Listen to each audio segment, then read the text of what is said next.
Hello students, welcome back to Hindi Mirror channel. सभी students का Hindi mirror पर फिर से स्वागत है। अभी जो कंटेंट लेकर आए हैं बीए थर्ड ईयर के स्टूडेंट्स के लिए लेकर आए हैं, जिसमें हम कुछ क्वेश्चंस अभी आपको बताएंगे। कुछ क्वेश्चंस के आंसर आपको साथ में करवाएंगे, कुछ के आंसर आपको नेक्स्ट वीडियो की कोशिश करेंगे बनाने के लिए।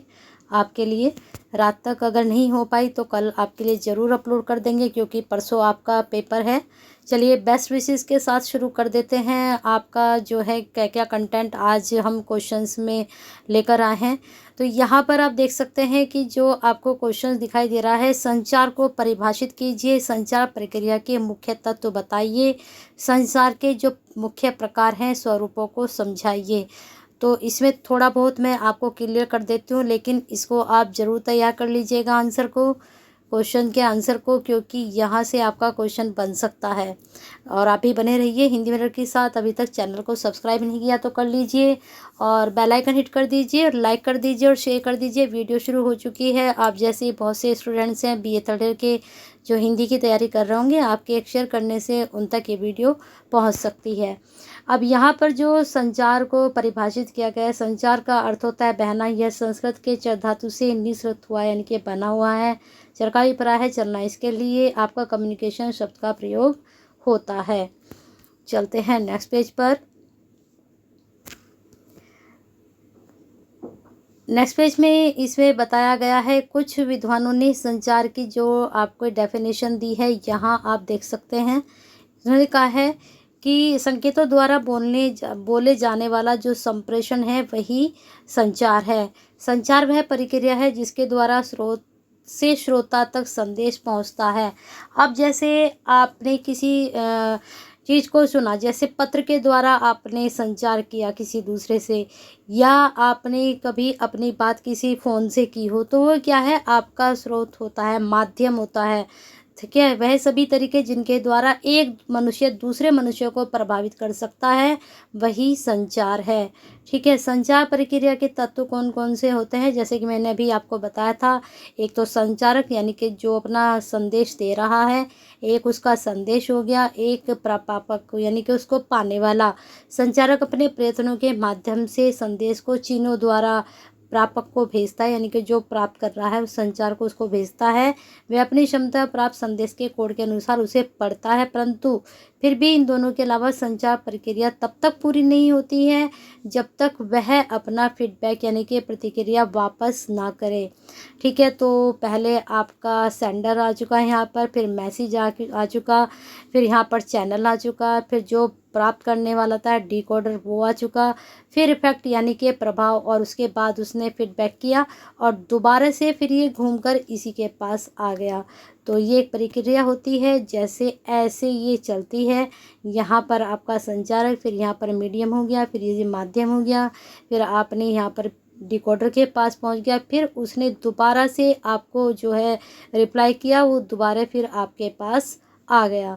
तो इस तरह से ये फीडबैक देने पर जो एनकोडर था वो डिकोडर हो गया। ये एनकोडर था पहले, अब जब इसने इसको वापस किया तो ये डिकोडर हो गया और ये एनकोडर हो गया। ठीक है, चलिए आगे चलते हैं। यहाँ पर बताया गया है कि इस आधार पर इसके 5 तत्व शामिल होते हैं: संचारक, संदेश, माध्यम, प्रापक और प्रतिपुष्टि। अब यहाँ पर इन्होंने इसको क्लियर किया है, थोड़ा सा मैं इसको स्क्रॉल करती जाऊँगी, इसके आप स्क्रीनशॉट लेते जाइए। चयनित सूचना, संदेश, इसके बाद देख लेते हैं। नेक्स्ट देख लीजिए, संचार साधन, संचार माध्यम, श्रोता या प्रापक, संकेतीकरण, फिर इसके बाद आपका गंतव्य रचना, संकेत वाचन, प्रतिपुष्टि। इस प्रकार से कंप्लीट संचार हो जाता है। नेक्स्ट है फिर इसके प्रकार कौन कौन से हैं। अशाब्दिक क्या होता है, नॉन वर्बल कम्युनिकेशन, यानी कि आपने बिना शब्दों के किसी से बात की, यानी कि किसी भी प्रकार का संचार के लिए भाषा की आवश्यकता नहीं होती। क्यों नहीं होती है, कई बार ऐसा होता है कि आप क्लास में फैकल्टी आपका लेक्चर ले रही है और कुछ स्टूडेंट पीछे बैठकर बात कर रहे हैं, तो आपने नहीं कहा उनको चुप हो जाइए, आपने उसको सिर्फ इशारे से कहा कि आप चुप हो जाइए, या फिर आपने आंखें इस तरह से की उसकी तरफ को कि वो बिना कहे ही आपकी बात समझ जाता है। क्योंकि जो मूक व्यक्ति होते हैं, जो बोल नहीं पाते हैं, वो इशारों से ही अपनी बात बताते हैं। उसे नॉन वर्बल कम्युनिकेशन कहा जाता है, यानी कि संकेत के माध्यम से आप किसी को कोई बात कह रहे हैं। अब यहाँ से आप पढ़ लेना, जो मुझे पता था मैंने आपको बता दिया है। फिर है अंतर्वैयक्तिक संचार। इसमें क्या है, इंटरपर्सनल कम्युनिकेशन। शाब्दिक अशाब्दिक अर्थात दो या दो से अधिक लोगों के मध्य होने वाले संचार को अंतर्वैयक्तिक संचार कहते हैं। ये संचार आप बोलकर भी कर सकते हो और ये संचार आप बिना बोले भी कर सकते हो, क्योंकि इसमें आमने सामने बात होती है। और यहाँ पर क्या है बता देते हैं आगे। इसमें जो हम करते हैं, विचारों का शाब्दिक आदान प्रदान होता है। तो कई बार हमने कोई बात की, एक ही बात की और आगे की बातें आप खुद से समझ गए, तो क्या होता है, वो अंतर आपका जो है, आपने अंतर्वैयक्तिक संचार हो गया। एक ही बात से आपको आगे की बातें सारी समझ में आ गई। परिवार के सदस्य मित्रों के मध्य होने वाले संचार को अंतर्वैयक्तिक संचार भी कहते हैं। जब हम किसी प्रकार की बात आमने सामने करते हैं तो उसका प्रभाव भी अलग होता है। यह और भी प्रभावशाली तब हो जाता है जब कोई नेता पार्टी उसके सदस्यों जनसमूह के साथ अपने विचारों का आदान प्रदान करता है। इस प्रकार संचार अत्यधिक प्रभावशाली होता है। नेक्स्ट है समूह संचार, ग्रुप कम्युनिकेशन। जैसे कि आपने सपोज करिए ऑनलाइन कभी क्लासेस ली होंगी, तो वहाँ पर क्या होता है, वहाँ पर ग्रुप कम्युनिकेशंस होता है। या फिर आपको कभी कभी आपने किसी कॉलेज में डिबेट किया हो, तो वह भी समूह संचार ही होता है। यहाँ पर बाकी आप इसको पढ़ सकते हैं। हम जल्दी इसलिए कर रहे हैं कि हम सोच रहे हैं कि कम टाइम में आपके पास ज़्यादा कंटेंट पहुँचे। परंपरागत संचार, जो कि ट्रेडिशनल, जो पहले से ही चीज़ें चली आ रही हैं। कई बार आपने लोक नाट्य देखा होगा कि वहाँ पर नृत्य के माध्यम से ही आपको सारी बात बता दी जाती है। तो वो क्या होती हैं, परंपरागत विधाएं, परंपरागत संचार होता है। लोकगीत, लोक नाटक, लोक नृत्य, ठीक है, आंखों के माध्यम से डांस कर करके सारी बात बता देते हैं। तो ये चीज़ें क्या है, पीढ़ी दर पीढ़ी चली आती हैं। अब है अंतर्वैयक्तिक संचार। एक होता है इंटर, एक होता है इंट्रा, ठीक है। तो यहाँ पर क्या है, गतिशील प्रक्रिया बाह्य संचार में बल्कि मनुष्य के अंतर्मन में भी निरंतर किया करती रहती है। मनुष्य की संचार प्रक्रिया व चिंतन प्रक्रिया स्वयं संचार पर आधारित है, जहाँ पर आप किसी से भी बात नहीं कर रहे। कई बार ऐसा होता है कि आप खुद से भी बातें करते हो, तो वह क्या होता है, अंतर्वैयक्तिक संचार होता है, यानी कि इंट्रापर्सनल, है ना। सभी करते हैं ऐसा। तो चलिए, जनसंचार, मास कम्युनिकेशन, ये इसमें आपका सब आ चुका है। जनसंचार यानी कि जब आप लोगों के बीच पहुंचते हो और वहाँ पर आप बात करते हो, जैसे कि आपने किसी से वाद विवाद किया, जैसा कि मैंने अभी ऊपर बताया था आपको, विचार गोष्ठी की, व्याख्यान दिए, तो वह क्या होता है, वह मास कम्युनिकेशंस होता है, जिसमें रेडियो, टीवी, फिल्म, समाचार, पुस्तकें सभी आती हैं। तो कुछ हेडिंग्स ये थे जनसंचार से संबंधित और संचार से संबंधित, तो इसको बहुत अच्छे से तैयार कर लीजिए। एग्जाम के पॉइंट ऑफ व्यू से बहुत ही महत्वपूर्ण ये आपका टॉपिक है। चलिए आगे कुछ और दिखा देते हैं आपको। एक क्वेश्चन आपका बहुत इंपॉर्टेंट है, अनुवाद का अर्थ है प्रक्रिया बताएं। तो अनुवाद का क्या अर्थ होता है, अनुवाद शब्द संस्कृत की वद धातु से वह धातु तक प्रत्यय तथा अनुपसर्ग लगाने से क्या बन गया है, यहाँ पर आप देख सकते हैं आगे का अर्थ। ये वद धातु का अर्थ बोलना अथवा कहना होता है, और इसमें आगे कहा गया है कि अनुवाद का अर्थ पहले कहे गए अर्थ को फिर से कहना, ठीक है। तो अनुवाद का थोड़ा सा मोटा मोटा मैं आपको बता देती हूँ। जैसे हम हिंदी साहित्य में, मैंने कई बार बताया है कि जो पहले उपन्यास कहानी लिखे गए वो ज़्यादातर बांग्ला भाषा में या फिर अंग्रेजी भाषा में लिखे गए। जो हमारे हिंदी के जो उपन्यास कहानी नाटक थे, उनका अनुवाद हुआ किसमें, हिंदी में, वो बांग्ला भाषा में थे और आपके जो हैं अंग्रेजी भाषा में थे। तो हम वो पहले से किस में कह दी गई कोई बात, बांग्ला भाषा में कह दी गई, अंग्रेजी में कह गई, और फिर उसी को हमने दोहरा दिया, तो वह क्या होता है, अनुवाद करना होता है, यानी कि ट्रांसलेशन करना होता है। अनुवाद की प्रक्रिया को जटिल है, उसकी परिभाषित करना भी उतना ही जटिल है, क्योंकि अनुवाद हर कोई नहीं कर सकता है।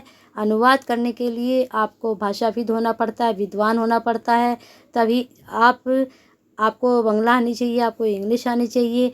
और ज़रूरी नहीं जो शब्द हिंदी के होते हैं वही शब्द आपको बांग्ला मिले भाषा में, वही शब्द आपको अंग्रेजी में मिले, अलग अलग कभी भी अर्थ हो सकते हैं, ठीक है। तो ये तो मेरी डेफिनेशन थी। अब यहाँ पर आप देख सकते हैं डॉक्टर स्टर्ट के अनुसार अनुवाद अनुप्रयुक्त भाषा विज्ञान की वह शाखा है जिसका संबंध प्रतीकों के एक सुनिश्चित समुच्चय के दूसरे समुच्चय अर्थ के अंतरण से है, जैसे कि यहाँ बांग्ला से और हम हिंदी में पहुँच गए।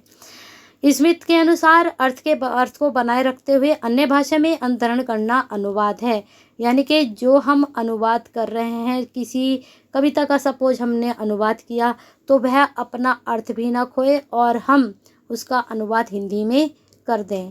ठीक है, अलग अलग भाषाओं को बताने का, कहने का, बात करने का तरीका अलग हो जाता है ना। अनुवाद एक शब्द है जो दो या दो से अधिक पाठों के बीच होता है। ये पाठ समान स्थिति में समान प्रक्रिया संपादित करते हैं। एक से ही पाठ को दोबारा किसी और भाषा में बदलना वही अनुवाद है इनके अनुसार, है ना।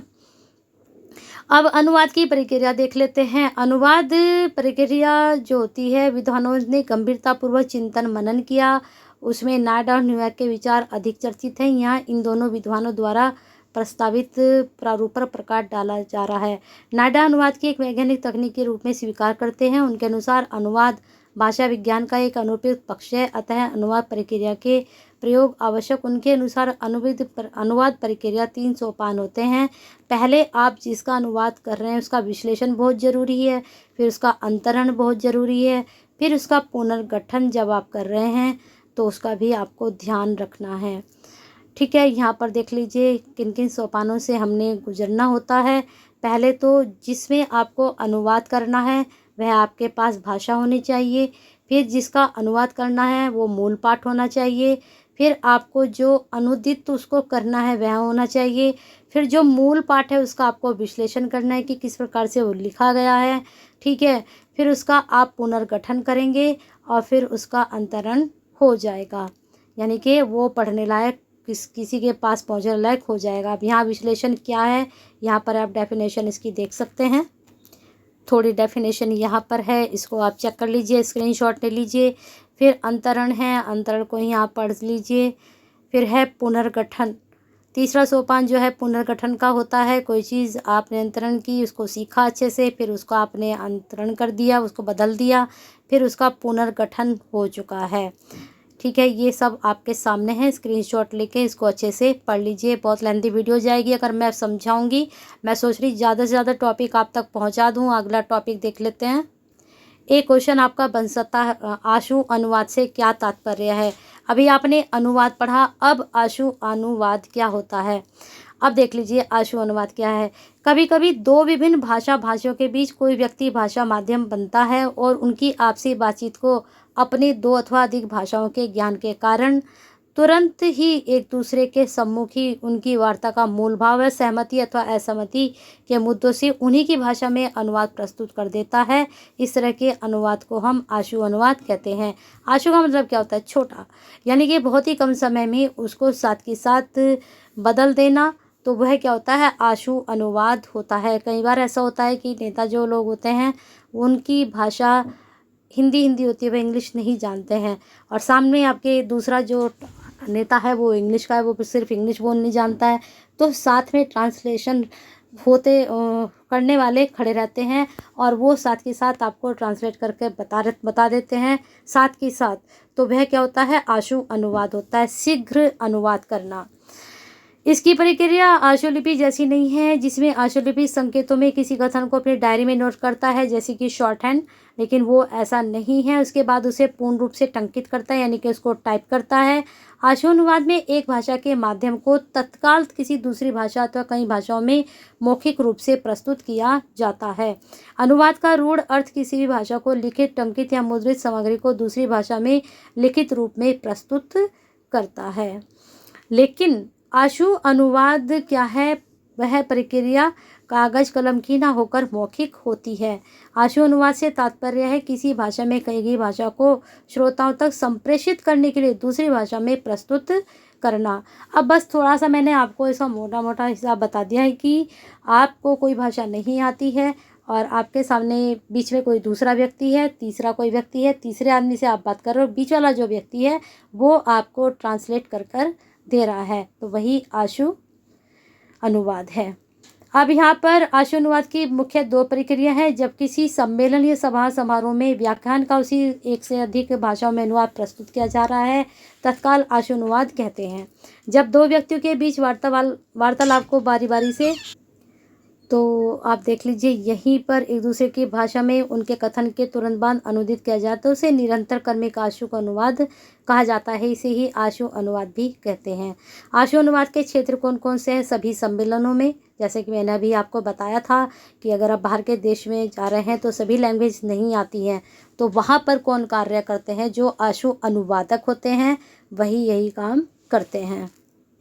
एक क्वेश्चन बहुत महत्वपूर्ण हो सकता है आपके लिए, पृष्ठांकन क्या है, इसके क्या उद्देश्य हैं? शॉर्ट क्वेश्चन है, आप इसको देख लीजिए। थोड़ा मैं इसको स्क्रॉल कर रही हूँ। यहाँ पर पृष्ठांकन के बारे में दे दिया गया पहले, और उद्देश्य यहाँ पर दे दिए गए हैं। उद्देश्य यहाँ पर 1 से लेकर 4 तक है। इसको आप अगर अच्छे से तैयार करना चाहें तो शॉर्ट में भी इसको थोड़ा सा और बड़ा आप कर लेना। ठीक है, बने रहिए हिंदी मिनट के साथ। यहीं पर ख़त्म करते हैं वीडियो। नेक्स्ट वीडियो में कोशिश करेंगे कि आप तक पहुंचाएं कि स्टूडेंट्स की जो है आई थी हमारे पास क्वेरी कि मैडम कार्यालय हिंदी का करा दीजिए, तो कोशिश करेंगे कि आप तक कार्यालय हिंदी को भी समझाएं हम। आपके पास मटेरियल है पढ़ने का, लेकिन अगर आप उसको समझ के पढ़ लेंगे तो शायद आपकी कुछ हद तक चीज़ें हल हो सकती हैं। तो लाइक कर दीजिए, शेयर कर दीजिए और कमेंट कर दीजिए जल्दी से। और अभी तक हिंदी मिरर से नहीं जुड़े हैं तो जुड़ जाइए। लास्ट ईयर है, कोई बात नहीं, हो सकता है मास्टर में भी हम आपके काम आए। हिंदी मिरर से जुड़े रहेंगे तो हिंदी मिरर हमेशा आपके साथ रहेगा।